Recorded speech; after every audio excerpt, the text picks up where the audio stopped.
welcome to World Insight, coming to you live from Beijing on CCTV News. I'm your host, Tian Wei. On today's program, U.S.-Philippines relations soured this week after the new Filipino president, Rodrigo Duterte, appeared to insult his American counterpart.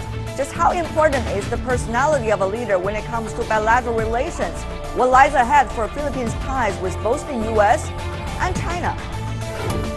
And Apple have released their latest products, the iPhone 7 with wireless headphones and an updated Apple Watch, but consumers and market reactions are muted this time around.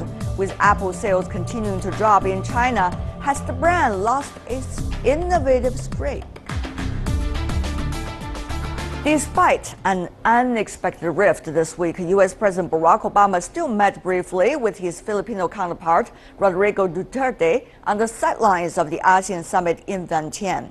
Philippine Foreign Secretary Perfecto Yase said the meeting shows the relationship between the two allies is firm and strong. Of course, that's his words. The White House canceled an earlier meeting after Duterte made a remark regarded as an insult to Obama. Duterte's outburst came after Obama said he would bring up his concerns about extrajudicial killings in the Philippines. Will the incident affect bilateral relations? Take a look at this. An awkward moment.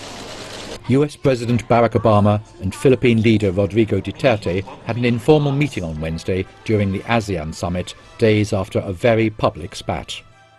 Relations between these two countries suffered a setback this week when an outburst by Duterte appeared to curse Obama. Obama had earlier urged the leader of the Philippines to conduct his war on crime the right way. This comes after 3,000 people were killed just over 2 months into the president's ongoing crackdown. We want to partner with the Philippines on the particular issue of narco-traffickers, which is a serious problem in the Philippines. It's a serious problem in the United States and around the world. On that narrow issue, we do want to make sure that the partnership we have is consistent with international norms and rule of law. Duterte said in response he would not accept Obama raising any concerns about the war on drugs in the Philippines. The Philippines is not a vassal state. We have long ceased to be a colony of the United States.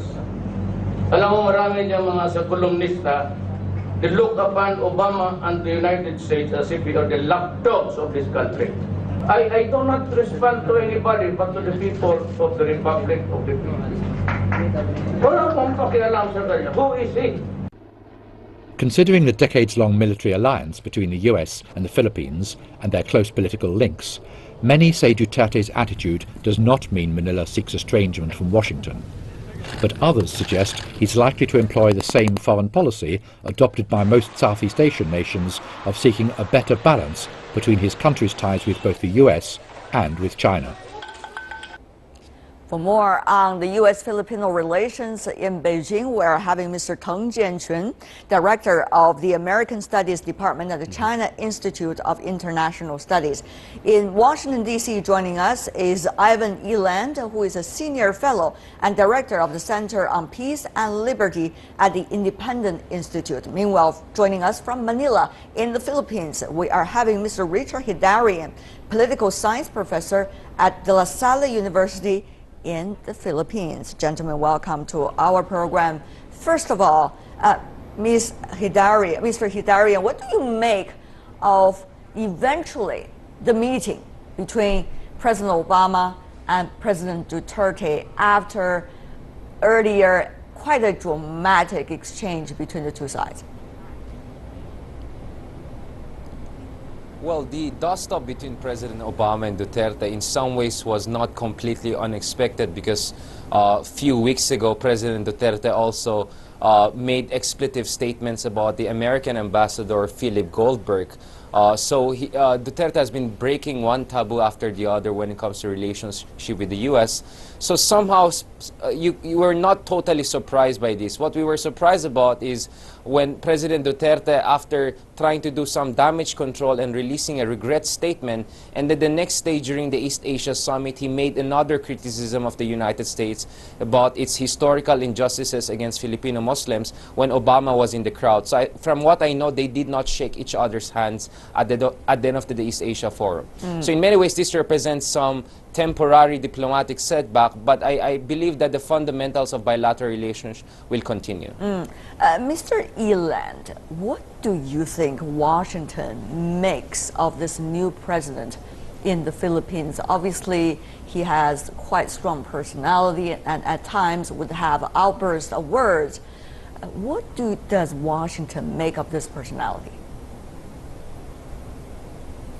Well, I think they think he's another Donald Trump, only a Filipino Donald Trump, and I think they're probably not too far from that. You know, you may not like a country's policies, but when you disrespect their leader, I mean, no one likes that, and it's a bad thing to do under any circumstances. I think the real problem is that the United States goes around to these leaders and begs them to be U.S. allies when it should be the other way around. The United States is defending the Philippines, is defending Japan, is defending South Korea, is defending Taiwan against what all these countries are leery of, a rising China.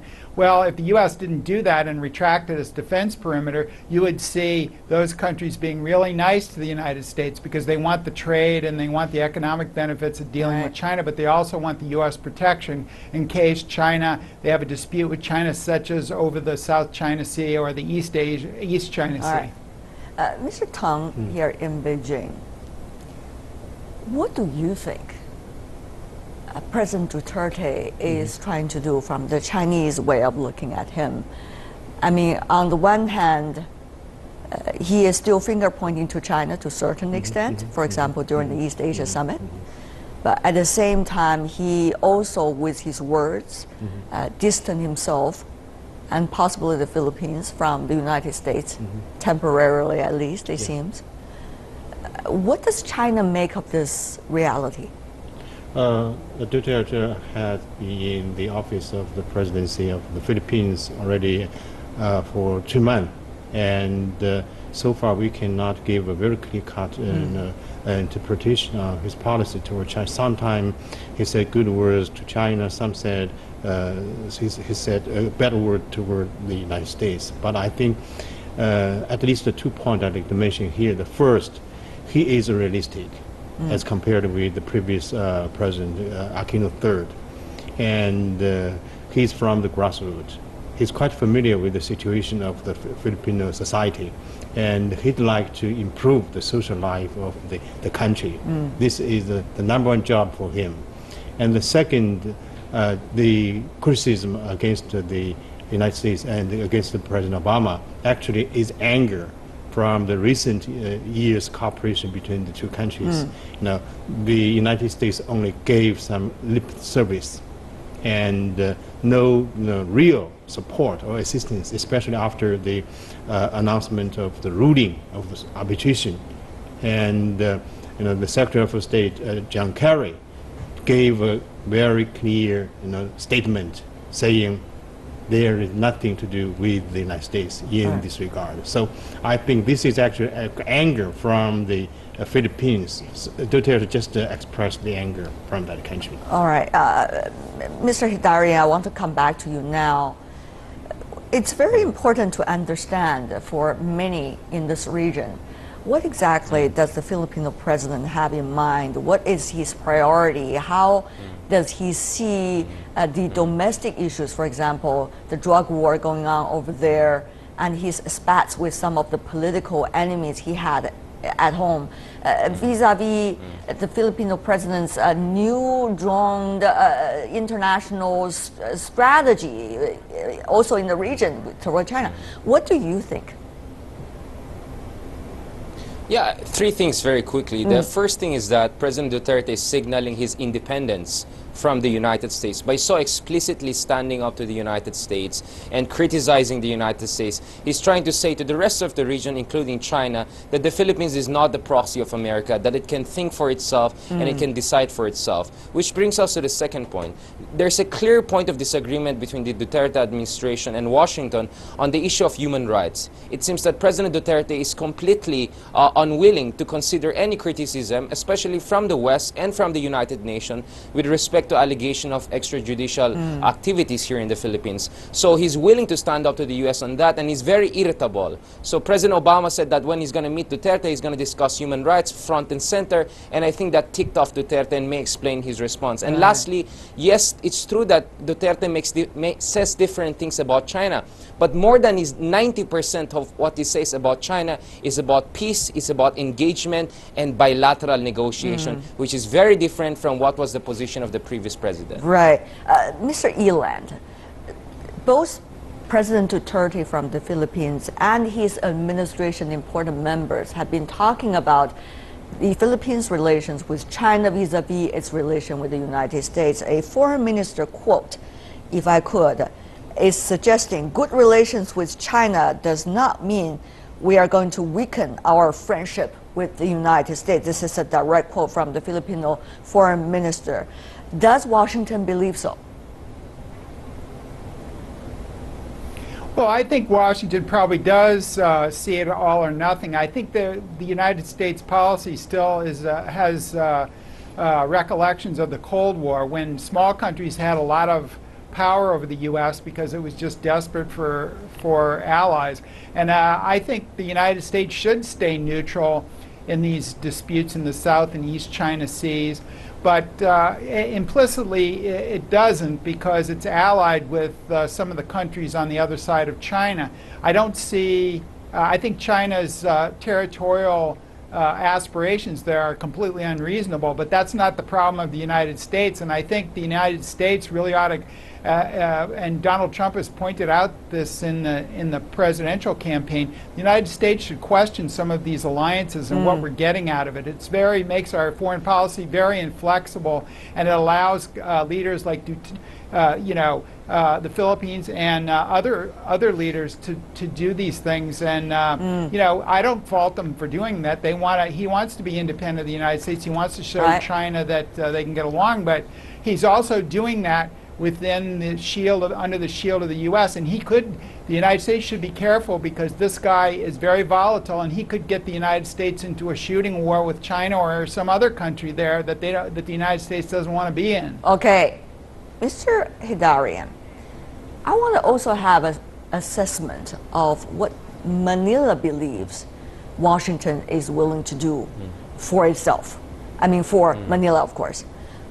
There was, back in the year 1951, mutual defense agreement. That was a very long time. But now, over the past few years, there's something called the Enhanced Defense Cooperation Agreement between the two sides.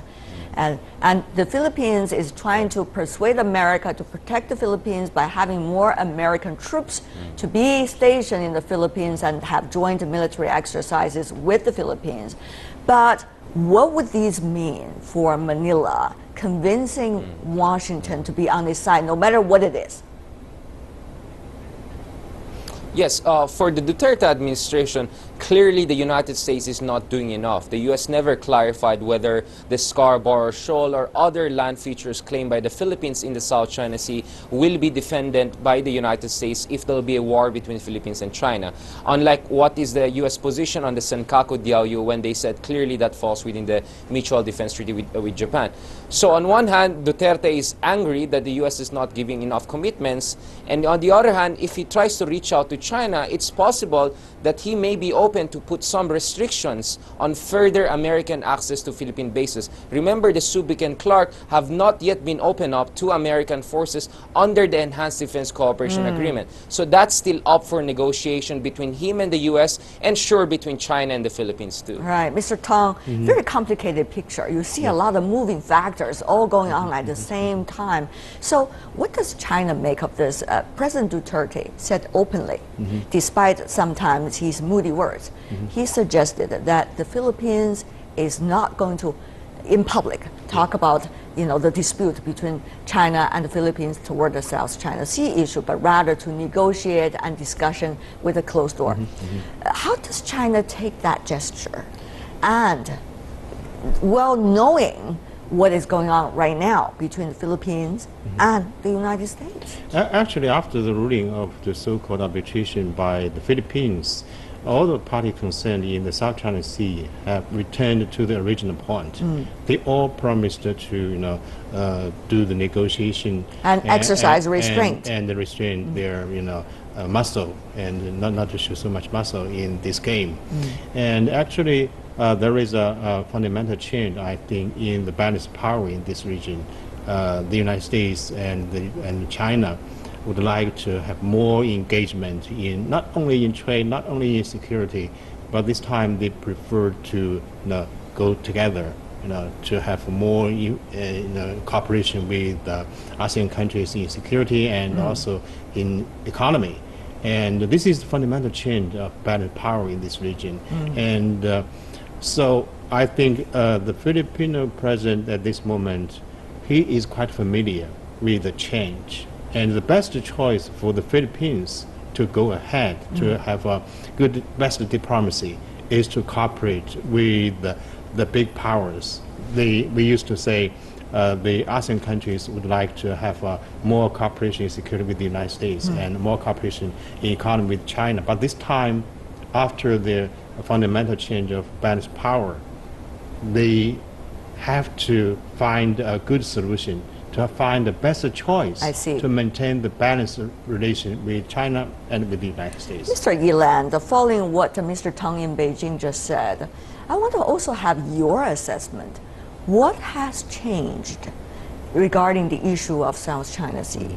Have all sides, well, they're suggesting we need to exercise restraint, at the same time done some soul searching about how important really is this issue to all of them, and how strategically they want to approach this? Or this is only going to be one of those issues that are on the list to be handled?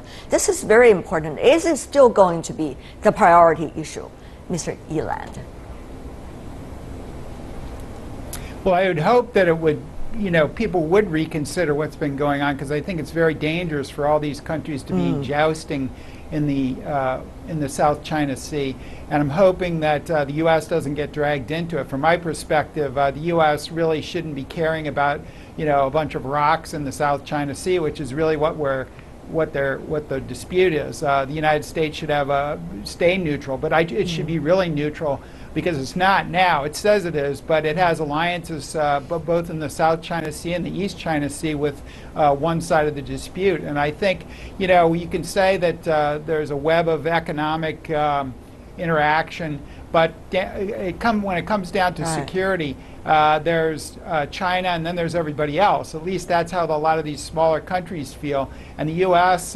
is, by treaty, required to defend these countries. And so, but what do we get out of it? We haven't gotten any much from Japan and South Korea economically, and we're certainly not going to get anything from the Philippines economically. So I think Mr. Trump is right in a certain respect, and that is we need to reconsider our alliances in the Eastern. Well, Mr. Yilan, we don't need them anymore. Mr. Yilan, you just revealed to the rest of the world you're probably is one of those Trump supporters. But having said that, let me go to Mr. No, I'm not a Trump. I'm not a Trump supporter, but I think he does. I think he does make sense on that particular point. I would not vote for Donald Trump. All right. I think he's a wild man, and I think the leader of the Philippines is right up there with him. I wouldn't check your track record when it comes to voting, but let's just put that joke aside. Mr. Hidarian, okay, there are a lot of things facing the Philippines right now, what is going on inside the country, and also at the same time, your most important ally, the United States. They have an election going on just in a few months. Two candidates have very different opinions. And also, you have this China and the United States, at least during the G20 summit, they apparently worked together even on the climate change issue, which has been applauded by the rest of the world. Yes. And also, you have China, in a way, willing to talk to the Philippines about issues of common concern for negotiation. So what would all of these factors mean for Duterte's administration's choices when it comes to the hard issues between China and Philippines? Mr. Hidarian. Right.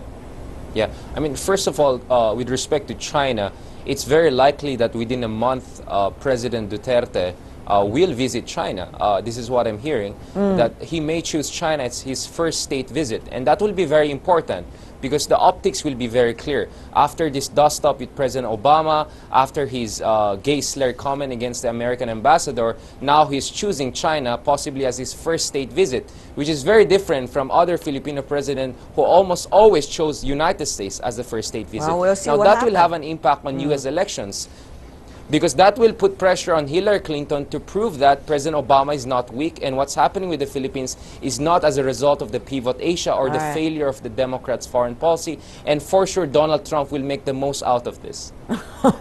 We don't want to go to the Donald Trump story, but Mr. Tang, without further commenting on Mr. Trump's strategies, let me ask you before we go. Is this an opportunity? Or is this going to be just a break from further contest and further tension in the region? As we mentioned just now, I think the transition of power in this region has been under its way, and there is no terminal so far. I think we should have a close look at the development, and I think the situation in the South China Sea actually is a security dilemma for the two big powers in this region, and the ASEAN countries are very cautious about the competition between the two big powers. They worry about the competition. They worry about the possible clash between the two major powers. So they change their policy toward the United States and toward China. So this is a bad choice, but I think we still haven't found the good solution out of the security dilemma between the two big powers. I see. A lot of complicated things going on all at the same time. We'll see how every side is going to choose their direction. Thank you so much, Teng Jianxun, Ivan Eland, and also Richard Hidarian. Really appreciate, gentlemen, for being with us. Have a great weekend, the three of you. Thank you. Stay with us here on World Insight, coming up on our final segment. Apple unveils its latest product but fails to release pre-launch sales data for the first time in years, with consumer and market reactions to the new products more subdued this time around. Has Apple lost its famous knack for innovative products?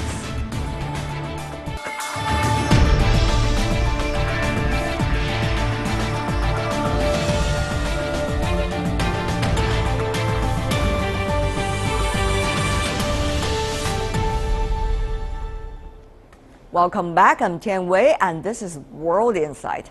Apple debuts its latest gadgets. The world's most valuable company is under increasing pressure, though, as iPhone sales show a decline from previous years. The number of iPhones Apple sold this year during its third fiscal quarter was down by 15% year-on-year. Sales revenue from all Apple products also decreased by 14.5%. The Silicon Valley giant just unveiled its latest version of the iconic smartphone and some other gadgets. How will the new model affect the company's performance in the future? My colleague Mark New joins us from the launch with all the details.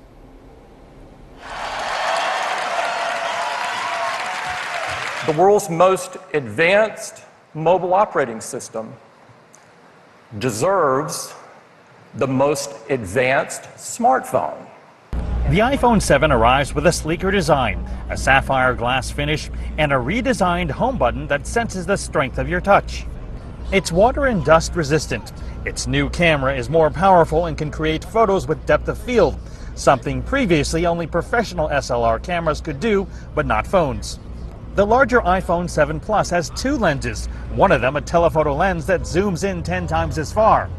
Apple says the new A10 Fusion chip is 240 times more powerful than the original iPhone. Still, it gets an extra hour or two of battery life compared to the previous version. But something has to give on the old iPhone, and it turns out to be this headphone jack. We want stereo speakers, we want taptic engines, we want all of that. And it's all fighting for space within that same enclosure and maintaining an ancient single-purpose analog big connector doesn't make sense because that space is at a premium. Losing the headphone jack also makes way for a new product. And here they are. The AirPod. These wireless earbuds have sensors that know when they are in your ear. Tap on them and you can talk to Siri, Apple's personal voice assistant. Apple also says AirPods connect and switch seamlessly between Apple devices, including its new Apple Watch Series 2. You can wear your watch with confidence in the water. The new watch targets people who like water sports. Apple calls it swim-proof. The speakers actually eject water. And for runners, Apple teamed up with Nike, where Apple CEO Tim Cook is a board member, to create the Apple Watch Nike Plus, with special apps and a perforated watch band to make it breathable. And for more discussion on the newly launched iPhone 7 and what it might mean for this company, we are joined in Beijing by Andy Mak, who is Managing Director of Red Pagoda Resources. Welcome to our program. Joining us from Tokyo, William Saito, Special Advisor to the Japanese Cabinet and founder of Intercur, which is an international technology consulting and advisory firm. And joining us from New York, Mr. Ari Zoldan, who is the CEO of Quantum Media Group. Welcome to the three of you, gentlemen. It seems that not every one of you is very excited about this iPhone 7, at least from the face expression you're showing to me right now. So let me have some of your views. Mr. Saito, what do you make of it? I'm actually pretty excited, especially for Japan. One of the things that isn't talked about as much is something called NFC, but it's a form of wireless payment. And for the first time, Apple is making the wireless payment available to use on one of the largest mass transit and purchase environments, which is Japan. And so I'm looking forward to that, not only from the phone, but from the watch. And so this opening up Apple Pay, I think, is a big deal because it opens up a new chapter in payments and technology. Well, Apple Pay is already available here in China earlier, right? So is that a big deal for China market? I'm less sure that it is a big deal for the China market just because Alipay, WeChat Wallet are so well established here. Interesting. What do you make of it, Mr. Zoldan? In the U.S.? You know what, it doesn't, and I'm curious to see what some of my colleagues think, but in terms of whether or not the hardware, the iPhone 7, iPhone 7 Plus excite me, quite frankly, it doesn't. Because I don't think today it's so much about the hardware. Samsung's competing for the same hardware specs as well. The second point is obviously everything is going completely unplugged and wireless from an earbud perspective. So the hardware doesn't excite me. It's the software that does, and I think they need to push the limits more on those value-added features than the actual hardware specs. Because at the end of the day, it's going to be a race to the bottom on the hardware. Everyone has the same exact hardware specs. That stuff doesn't really excite me. It's the stuff on the software side. This is really the question that I want to ask you, Mr. Saito. Is it realistic to expect disruptive innovation on a product every time it launches new ones? Or are we going to see more applicable changes to the already existing products or to the software? Is that going to be where the direction is for Apple? Well, I think that the point about software is very apropos here. That disruptive innovation comes in many forms, and sometimes it is a combination of incremental innovation. And one of the things to point out here is that, for example, Apple was not the first in the music realm when the iPod came out, but it was a software that made it innovative, it made it useful. And so I think it's very important to show that while the hardware changes may not seem so revolutionary, the underlying software makes the wireless aspects for the earphones smarter or more intelligent. But let's not forget that because of this intelligence and because of this software platform that Apple's created, they make a lot of money on the software side as well. So you can't discount just iPhone's success on hardware sales, but when you start incorporating the App Store sales into this, this becomes incredible. And even if you look at the Chinese market, just 3 years ago, the App Store sales in China was 1/3 that of the United States. This year, Apple's App Store sales are equal to that of the United States in China. And so this kind of amount becomes non-trivial when compared to just the phone hardware itself. Right. But Mr. Saito, I want to make sure that we are discussing the same thing. I mean, of course, we could talk about how much money a company can earn and will have the potential to earn by looking at its app sales. But on the other hand, there's also another issue as to how innovative this company has become or will be in the future. So those two sometimes have its cross borders, but sometimes they are very different issues. So Mr. Saito, would you like to reflect upon that? No, and I think that it was interesting that the comment was made that there was one word to describe the earphone ear jack change, which was courage. And sometimes it takes innovation to take that step so that software can catch up and make the user experience easier for wireless. That, again, like I mentioned, music wasn't invented by Apple, but they did make that useful. And so the innovation will manifest itself. And because of this, it increased battery life. It helps waterproofness. So if you take it as a totality, it's kind of hard to see it in and of itself. But as a total, you can see a larger shift in that now that this is a consumer good, the innovation, I think, is harder to see, but it's definitely there all around. Mr. Zoldan, I want to come back to you about this as well. That is, where are we going to see the competition? Where the competition is for the future when it comes to these kind of companies. We could talk about Apple, you could talk about Huawei, you could talk about Samsung. So where are they going to compete, the biggest area, battleground? Right. So it's a good question, and a lot of the technology insiders talk about this all the time. And just to mention a point before, I don't think the iPhone 7 is not revolutionary. Revolutionary versus. It's really a question of evolution. So, with all products and services where innovation is in their DNA, products will inevitably, assuming that they're good, will evolve. In terms of where things are headed, obviously on your side of the pond, Samsung is making some very serious headway into the mobile market. They're a direct competitor, but I think Apple needs to really focus. I mean, obviously, innovation is in their DNA. I think they need to start pushing the limits and focusing on more revolutionary things versus evolutionary things, because things are obviously they're going wireless. Mobile payments are being rolled out, but how do we take that word that my colleague said before, courage, and put that on speed and actually jump tenfold? Okay, let me just follow what you just said, Mr. Zoldan.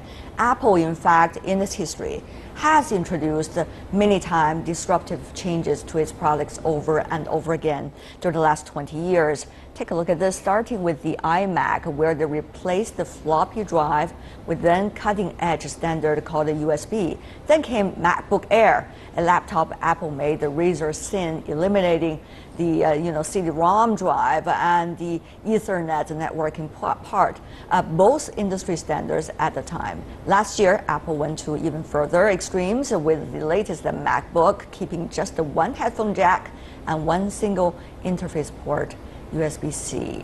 Of course, these are some of the most obvious changes, Mr. Mark, happening to the Apple products. But do you agree with what the other two gentlemen said? One is suggesting there has to be more revolutionary thing going on with Apple, otherwise it's heading somewhere that is not exciting. The other gentleman is suggesting you could never expect revolutionary things happening all the time. That's just not realistic. Mr. Mark. Well, I think both are true. That's your vote. Well, I think both are true in that consumers have been led to expect by Apple revolutionary, magical things every time, and that's not realistic. But that being said, I think what is overlooked is that Apple actually is a very strong technology company. If you look at the advance in processor speed, it's 40% over the 6S. It's about 150 times the first iPhone. Right. And advances in hardware precede advances in software. So I think that they've set the stage actually for some exciting software experiences down the line. One thing that is immediate is that the iPhone 7 offers console-level gaming. So I think I wouldn't count Apple out, and you asked about competition. Apple, I think, its greatest competitive strength is that they are fully integrated from the chip the operating system to the software app level, and that's something that really no one else can offer. But that is another debate going on about this, isn't it? I mean, Mr. Saito, people are suggesting, why don't we just have a product, particularly when it comes to hardware? You got the best from all kinds of companies and put them together, you got a great product. And that's easy also. You can innovate on top of that very easily. Or Apple's practice, which is everything is my own. So I'm going to do it all on my own. These are two very different ideas. Mr. Saito, what do you make of these two different ideas? Which is likely, from your perspective, the way forward? I think that that's a very good argument, that a walled garden approach that Apple takes versus an open, everybody can innovate and do whatever they want. This is actually becoming a serious debate. For example, consistency and user experience is different. But even from a cybersecurity perspective, since Apple can contain both sides of the hardware and the software, they can apply fixes and do these upgrades quicker because they control everything. Versus if you look at the Android markets, it's up to a lot of the device manufacturers, the software vendors to coordinate and do it in a timely manner. And so you end up being late on some of these issues. And so consistency and even protection from a cybersecurity perspective, the walled garden approach has a lot of advantage this day and age. And so it's interesting that you would prioritize that. Right. Well, Mr. Zoldan, what do you make of that debate? I mean, I think he's making a good point. Look, at the end of the day, especially within the tech community, everything is about, for the most part, everything is about really collaboration versus competition. And I'm a very, very big advocate of that, especially for the startup community. Obviously, Apple is the 800-pound gorilla. They set the standard. Many companies follow. Where I see the opportunity, and I think for Apple to be able to push the limits, is to start opening up that walled garden, start including other small to medium-sized companies, whether it's in the data storage, secure data storage side, companies like Datomia, or secured messaging like WeChat and Pipestream. I think there's the opportunity. They want to start differentiating again, as I said earlier. These are all evolutionary points. Right. Nothing is going to be, I don't think in the next couple of years, nothing is going to be entirely game-changing, but creating those, opening up those boundaries and allowing these other smaller to medium-sized companies to start playing in a bigger pond, I think is a great opportunity for the technology community overall. Right. And my final question, I really want to ask every one of you, because this is extremely important. When we talk about technology, technological innovation as well, of course, one is about having more new gadgets and new software, things like that. But more and more, we are seeing also how to make sure it is going to be a secured system. It is becoming ever more important as over the past few years. So what are we going to see, gentlemen, when it comes to, you know, iPhone or very practical tools like these? Are we going to see more fascinating gadgets, or are we going to see more fascinating development when it comes to security for the consumers? And who will eventually have a say about security? Once again, that's a very important question. I want to start with you, Mr. Mak, very briefly, if you can. Well, I don't think they're mutually exclusive, because you have to, you know, consumers want greater functionality, greater convenience, but we have to have security, whether it's at the consumer level, the enterprise level, or the government level. And you know, I would agree with some of the other guests as well that I think Apple does have an advantage because they own the whole stack, and that it's easier to implement a fully integrated cybersecurity solution when you can control every part of it. I see. Mr. Zoldan, though, I mean, when you have fascinating new gadgets, everybody could see it, and everybody could be very excited about it. But when you are telling people, I'm giving you more security, people will say, where? How can I judge, right? This is not equal information. So what do you think is going to be the next step? Which part is the company or companies like Apple going to be excited about? Well, I think mobile payments, obviously, although they've done extremely well in China and Japan and Korea, there's still an adaptation curve here that still has to be met, and I think it's going to. And a lot of things within the mobile market is about convenience, is about plug and play. So I think that there's going to be a lot of opportunities down the road. And again, obviously working with smaller to medium-sized companies that can innovate very, very quickly. And I think synergistic opportunities there. The second point is the security. I think the consumers aren't fully yet informed and knowledgeable that a lot of their devices are vulnerable. And I think as we see more and more cyber breaches, it's going to become more on the forefront of our minds, and I think that that's going to be a driving force for a lot of mobile carriers. Right. Mr. Saito, final words from you. More fascinating gadgets for the consumers or more secure services for the consumers? Which likely to be the direction? Right, so actually this goes back to your original question, that the lower hanging fruit on innovation is definitely not as easy to get. Now that Apple is not a product company, but definitely controlling the ecosystem, they have to spread the innovation around, so it's not as visible. But one of the key things here that people overlook is to make security transparent, to make security integrated, to make security easy to use. That's actually a form of innovation. So if you think about that, the fingerprint sensor in the Apple device, that you can touch and go on the new NFC devices using the Apple Pay, these are types of innovations that people overlook, but are incredibly hard to do, not only correctly and easily, but in a secure manner. And so these are types of innovations that are huge in terms of research and development, but are often overlooked because they're not as visible as some of the earlier types of so-called innovations that we fawn over. Right.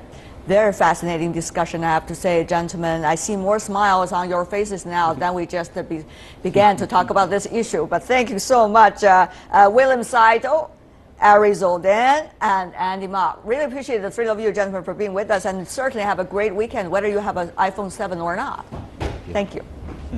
Thank you. That is all the time we have for today. If you'd like to see more of our program, visit our website. Just type in World Insight CCTV News into your search engine. You'll be able to find us. Or you can also check out our YouTube channel.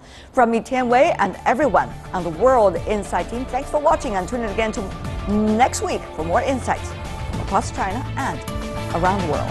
Good night and have a great weekend.